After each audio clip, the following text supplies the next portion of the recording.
সন্তানকে সফল মানুষ হিসেবে গড়ে তোলার অন্যতম কারিগর হলেন মা। যে মায়ের সন্তানরা আজ প্রতিষ্ঠিত, সেই মাকেই সমাজ সফল মা হিসেবে সম্মান ও শ্রদ্ধা করে। সমাজে সন্তানদের সুশিক্ষিত এবং আগামী দিনের সুনাগরিক হিসেবে গড়ে তোলার নিপুণ স্থপতি এবং সত্য ও সুন্দরের প্রতীক হিসেবে সফল মায়েদের 2003 সাল থেকে দেওয়া হয় আজাদ প্রোডাক্টস রত্নগর্ভা মা অ্যাওয়ার্ড। বিশ্ব মা দিবস উপলক্ষে আজাদ প্রোডাক্টসের উদ্যোগে প্রতি বছরের মতো রত্নগর্ভা মা অ্যাওয়ার্ড দেওয়া হয়েছে এবার ৩৫ জন মাকে। 11 মে রবিবার রাজধানীর ঢাকা ক্লাবের স্যামসন এইচ চৌধুরী সেন্টারে রত্নগর্ভা মা অ্যাওয়ার্ড আয়োজন করা হয়। সন্তানদের সুশিক্ষা এবং প্রতিষ্ঠিত করার পেছনে এবছর বিশেষ ক্যাটাগরিতে রত্নগর্ভা অ্যাওয়ার্ড দেওয়া হয় চ্যানেল আইয়ের পরিচালক ও বার্তা প্রধান শাহিক সিরাজের সহধর্মিণী শাহানা সিরাজকে। সন্তানদের সাফল্যে গর্বিত রত্নগর্ভা এই মা অ্যাওয়ার্ড পেয়ে জানান আনন্দ অনুভূতির কথা। আমার কাছে মাই সব মাই রত্নগর্ভা। মায়ের কোনো তুলনা বা মায়ের কোনো ভাগাভাগি হয় না যে এই মা রত্নগর্ভা না, সব মাই রত্নগর্ভা। আমাকে রত্নগর্ভা হিসাবে সিলেক্ট করছে, এই জন্য আমি আজাদ ভাইকে ধন্যবাদ। পরে কেমন লাগছে? আমার খুবই ভালো লাগছে।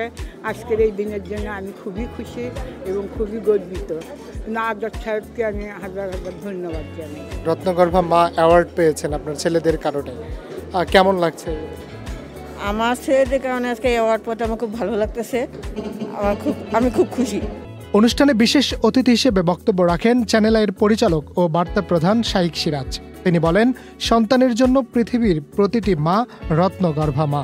প্রত্যেকজন মাই হচ্ছেন রত্নগর্ভা মা।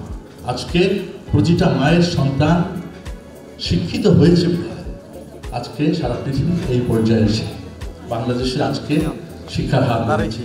পারিবারিক শিক্ষা, সামাজিক শিক্ষা, নৈতিক শিক্ষা, এই বিষয়গুলো আমার কাছে অনেক গুরুত্বপূর্ণ। আমার সন্তান কতটা মানবিক সন্তান, কতটা সামাজিক সচেতন বোধ তার ভিতরে আছে, ন্যায়পরায়ণতা তার ভিতরে আছে, সেটাকে আমি বেশি প্রাধান্য দিই। এবং সেটা আমার কাছে মনে হয় যে আমাদের যে একান্নবর্তী পরিবার থেকে যে শিক্ষাটা পরবর্তী পর্যন্ত তারা ধারাবাহিকভাবে শিখে আসে, আমার সন্তানের ক্ষেত্রে সেই বিষয়গুলো আমি খুব গর্বের সাথে বলতে পারি এবং প্রত্যেকটা মাকে আমি সেই জায়গাতেই দেখতে চাই। এবছর রত্নগর্ভা মা অ্যাওয়ার্ডে ৩৫ জন মায়ের মধ্যে সাধারণ ক্যাটাগরিতে ২৫ জন এবং বিশেষ ক্যাটাগরিতে ১০ জন রত্নগর্ভা মাকে সম্মাননা দেওয়া হয়। এছাড়াও মাই ড্যাড ওয়ান্ডারফুল সম্মাননা গ্রহণ করেন কথাসাহিত্যিক, নাট্যকার ও প্রবীণ সম্পাদক সাংবাদিক আরেফিন বাদল। অনুষ্ঠানে প্রধান অতিথি হিসেবে বক্তব্য রাখেন সাবেক সাংসদ ও শিক্ষা প্রতিমন্ত্রী আনম এহসানুল হক মিলন, ড্যাফোডিল ইন্টারন্যাশনাল ইউনিভার্সিটির প্রতিষ্ঠাতা ও চেয়ারম্যান ডক্টর মোহাম্মদ সবুর খান। এছাড়াও উপস্থিত ছিলেন অভিনেতা, লেখক আবুল হায়াত সহ গুণী ব্যক্তিত্ব। মা হচ্ছে সবচেয়ে বড় শিক্ষক। সকল শিক্ষার অধিকার রাখে মা। মা করতে পারে এই সমাজকে আমরা যেন সুন্দর মা পাই এবং আগামী দিনে যেন এই মাদের সেবা আমরা করতে পারি, সেটা আমাদের সকলকে মনে রাখতে হবে। আপনি জিজ্ঞেস করেন যে কোনো মাকে যে আপনার সন্তান কি, সে তো রত্ন, আমার রত্ন। তাহলে কাকে আপনি বলবেন রত্নগর্ভা নয়? আমাদের সমাজ পরিবর্তনের জন্য মায়েদের কোনো বিকল্প নেই, কারণ পরিবার থেকে যদি কেউ না শিখে তাকে কোনো প্রতিষ্ঠান কোনোদিন তাকে চেঞ্জ করতে পারবে না। 2003 সাল থেকে শুরু হওয়া এই অনুষ্ঠান সম্পর্কে স্মৃতিচারণ করেন আজাদ প্রোডাক্টসের স্বত্বাধিকারী মোহাম্মদ আবুল কালাম আজাদ। ভবিষ্যতেও এই কার্যক্রম অব্যাহত রাখবেন বলেও জানান তিনি। মা হইলেন একজন প্রাথমিক শিক্ষক এবং রত্নগর্ভা মায়ের সন্তানরা কখনোই বিপদগামী হয় না। যে সকল মায়েরা দেশ ও জাতিকে সামনে এগিয়ে নিয়ে যাওয়ার জন্য দেশকে শিক্ষিত সুসন্তান উপহার দিয়েছেন, তারাই কিন্তু রত্নগর্ভা মা।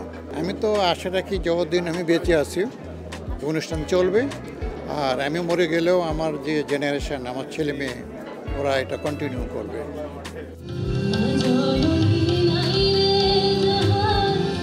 Harunur Rashid, channel I.